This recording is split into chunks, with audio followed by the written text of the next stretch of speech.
Document insert 11-568.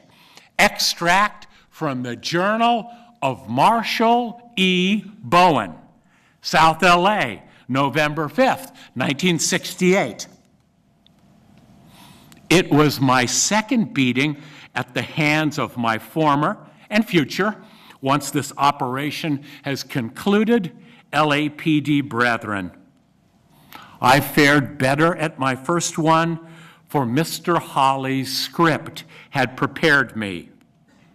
Mr. Holly failed to witness this second encounter, and my wounds will have healed by the next time we meet face to face.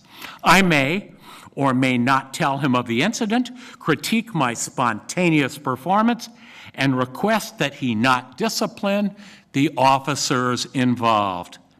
I may or may not tell him that the incident resulted in my making some wonderful new friends. My unlikely rescuer was Jomo Kenyatta Clarkson, propaganda minister for the preposterously named Mau Mau Liberation Front, along with his friends Shondell and Bobby. Jomo is garrulous and recognizably psychopathic, and continues to break the world's land speed record for the use of the word motherfucker in a single sentence. His arms bear self-inflicted machete scars as a tribute to the real Jomo Kenyatta and his slaughter of British settlers in Kenya circa 1947. Jomo and his friends took me to Morningside Hospital, where a friendly white doctor who treated Jomo for his most recent gunshot wound treated my wounds and injected me with Demerol. The injection dulled my pain, lifted my spirits, and allowed me to stop replaying the words, "Scotty Bennett sends regards," in a near continuous loop. I wanted to go home and rest then. Jomo would not hear of it. He decided we should go pub crawling. We visited a series of after-hours clubs. I met numerous black males in the all-black attire that Mr. Holly has urged me to purchase, found it fetching on them, but decided that it really wasn't my style. I witnessed a live lesbian sex show at Ray's Rugburn Room and was generally shown off by Jomo at Sultan Sam's Sandbox, Mr. Mitch's Another World, and Nat's Nest. I geared up and performed. Mr. Holly would have been so proud of me. I repeatedly described my beating by the LAPD pigs and never had to mention my ex-pig status because I am a local celebrity and my former occupation subtextually pre-exists in the ghetto spiritus mundi. I kept saying ridiculous things like, "Tell it like it is," and "Right on, brother," and never once burst out laughing. The rest of the night, following day and night are blurry. Jomo took me by his place of employment, the Black Cat Cab Company, where I watched the very fat owner eat an entire gallon of ice cream. I started to fall asleep at one point. Jomo force-fed me several spoonfuls of cocaine, which got me talking.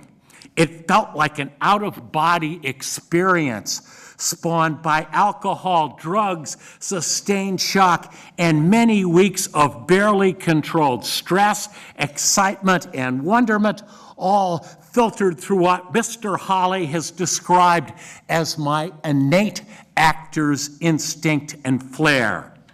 I critiqued the institutional racism of the LAPD specifically and white racist America in general, and I was conscious that I was shucking Jomo and his friends as I did it, as I concurrently believed it and did not believe it, as yet another part of me was off at another level of bifurcation, directing the performance and goofing on the whole thing. I can't recall exactly what I said, but I do know that I was speaking at the limits of my mental capacity and powers of articulation. In retrospect, it felt like demagoguery, social analysis, and apostolic fervor all rolled into one. And the amazing thing to me that Mr. Hawley would not find amazing at all is that I don't know whether or not I believe a word of it. Black Cat Cab was followed by a visit to Jomo's crib on East 89th Street. Many people, all black, were there. I heard 6 dozen hate the fucking LAPD pigs stories, told that many myself, and met 2 men whose armed robber brothers were shot and killed by King Pig, Scotty Bennett.